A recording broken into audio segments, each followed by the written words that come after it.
Cricket చరిత్రలో IPL సృష్టించిన రికార్డులు అన్నీ ఇన్ని కావు. ఆదాయపరంగా, వీక్షణల పరంగా ఎన్నో ఘనతలను ఈ లీగ్ సాధించింది. 2007 పొట్టి ప్రపంచ కప్ విజయవంతం కావడంతో బీసీసీఐ టీ20 లీగును ప్రారంభించాలన్న నిర్ణయం తీసుకుంది. తొలిసారి 2008లో ఐపీఎల్ను మొదలుపెట్టింది. చాలా మంది దేశవాళీ క్రికెటర్లకు దీనిలో అద్భుతమైన అవకాశాలు లభించాయి. ఒకవేళ ఈ లీగును ప్రారంభించకుండా ఉండుంటే బీసీసీఐ తీసుకున్న అత్యంత చెత్త నిర్ణయంగా మిగిలిపోయేదని భారత మాజీ క్రికెటర్ గౌతమ్ గంభీర్ వ్యాఖ్యానించారు. తాజాగా ఓ క్రీడా ఛానల్తో మాట్లాడుతూ ఆసక్తికర వ్యాఖ్యలు చేశాడు.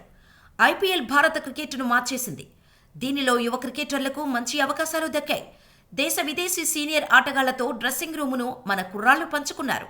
అందుకే ఐపీఎల్ను ప్రారంభించకుండా ఉంటే అది బీసీసీఐ అత్యంత చెత్త నిర్ణయంగా మిగిలేదని భావిస్తున్నా అని గంభీర్ తెలిపాడు. అయితే గౌతమ్ గంభీర్ మైదానంలో దూకుడుగా ఉంటాడు అనేది తెలిసిందే. ప్రత్యర్థి జట్ల ఆటగాళ్లు కవ్విస్తే ఏమాత్రం సహించడు. ఆటకు వీడ్కోలు పలికిన తర్వాత మెంటర్గా బాధ్యతలు నిర్వహిస్తున్న గంభీర్ గత ఐపీఎల్ సీజన్లో లఖనవూ సూపర్ జైంట్స్ మెంటార్గా వ్యవహరించి వచ్చే సీజన్ కోసం కోల్కతా నైట్ రైడర్స్కు మెంటర్గా బాధ్యతలు చేపట్టిన విషయం తెలిసిందే.